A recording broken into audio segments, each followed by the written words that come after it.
Eurozone finance ministers and the IMF have convened in Brussels to decide the fate of Greece's next bailout payment.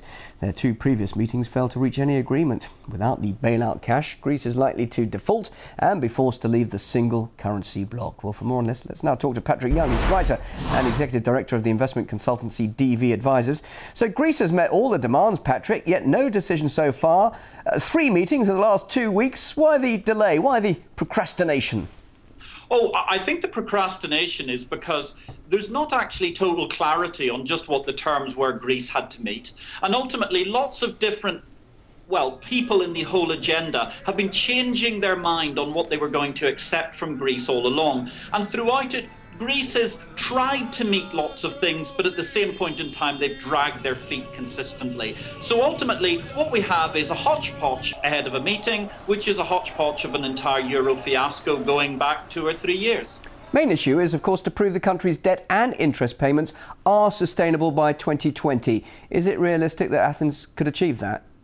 Oh, look, this is just the most ridiculous fiction of all time. I mean, right at the moment, Greece is on target, even on the official data, and frankly, I don't believe that, because I think it's far too conservative. Greece is on target by about 2014, 2015, to have debt of 190% to GDP. Basically, that is just outrageous. 60% is reasonable, 100% is a lot, 120% is probably unsustainable. And what is the target number we're trying to reach here? Well, actually, the Greek economy is going to be rescued by the IMF and the EU if it reaches 120% debt to GDP ratio by 2020 or 2022. So effectively, what we have here is a wonderful solution to the Greek debt crisis is that after 8 more years of hellish suffering, the Greek people will have an unsustainable debt mountain. And can those people in Greece really sustain that for all that time? The social implications here, Patrick. I really don't think they can. I mean, look, we can talk about the Greek economy and the Greek government and how lousy it's been, but can you honestly, reasonably expect your fellow human citizens to spend the next 8 years under swinging austerity? They've already had several years. There are all manner of terrible social problems within Greece. People can't buy medicines. They can't afford to get food. That is completely and utterly disgusting to see on the European continent in 2012 AD. Of course they can't survive until 2020. That's why ultimately the euro has a fundamental existential crisis and is unsustainable. Are the Greek people being sacrificed for the survival of the EU?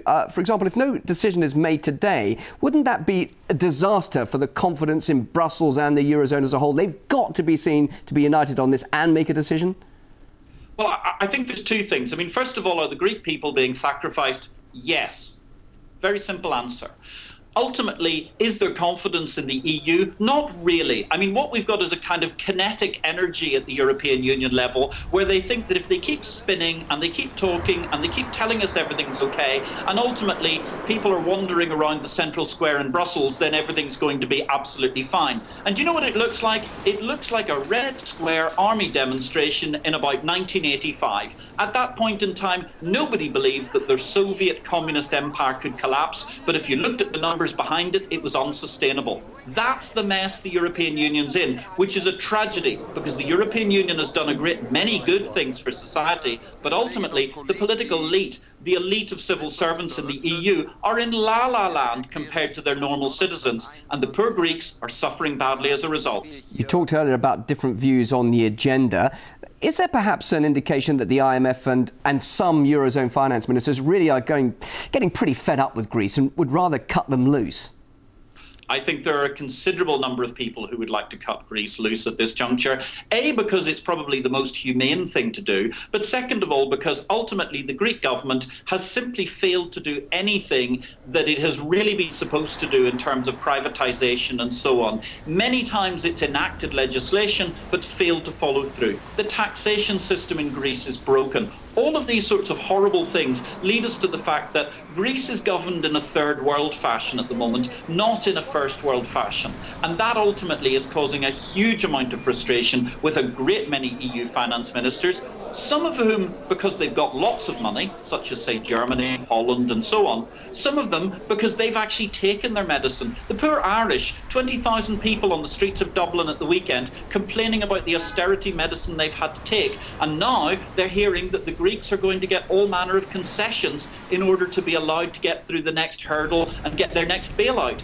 That's not fair. It's very unreasonable on a lot of people, and that's leading a huge number of politicians to be increasingly fed up with the whole Greek situation. Patrick, you tell it as it is. Thank you very much indeed. Patrick Young, always good to hear from you live there on RT. Thank you.